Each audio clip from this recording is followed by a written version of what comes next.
Haleluya, Nkosi yamakhosi. Baba, ngiyathandaza egameni likaJesu. Akekho nelungelo lokubamba abantwana bakho.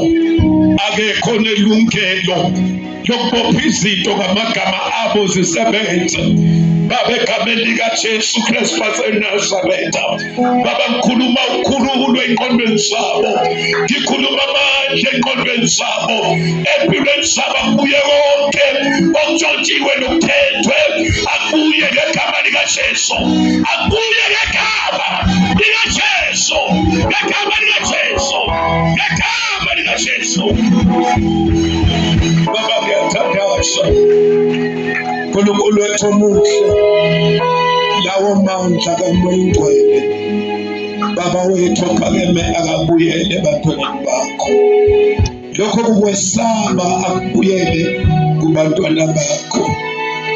Moya oyingcwele, bakhona abantu abasuhlufwa izinto abadliswe zona ebusuku, zafika zaguquka ngaphakathi, zaba izinyoka, zaba izilwane, abanakuthula ngenxa yalezinto.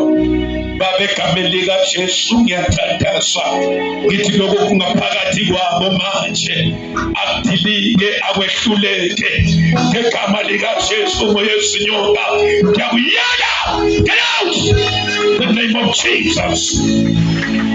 Get out in the name of Jesus.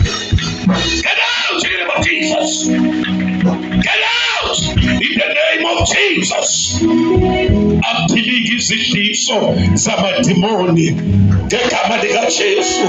Labo Nkosi abaphuziswa amagazi yabantu ebusuku, babona amandla, kuyadilisa, kuyahlulekisa, abawahlanze lamagazi abawaphuzile ngegama likaJesu, ngegama likaJesu, ngegama likaJesu, ngegama likaJesu.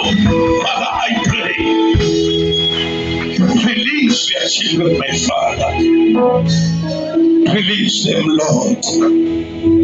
Set them free, my God. It is your time to set them free. Leli bandla lakho laba labantwana bakho, Nkosi ungavumi ngabo, Baba, ungavumi ngabo. Yebo, uSathane kuningi akulethe empilweni zabo. Abanye uletha umsindo eqondweni zabo, abanye uletha ukukhuluma eqondweni zabo, ukulwa ubasuse kuwe. Baba,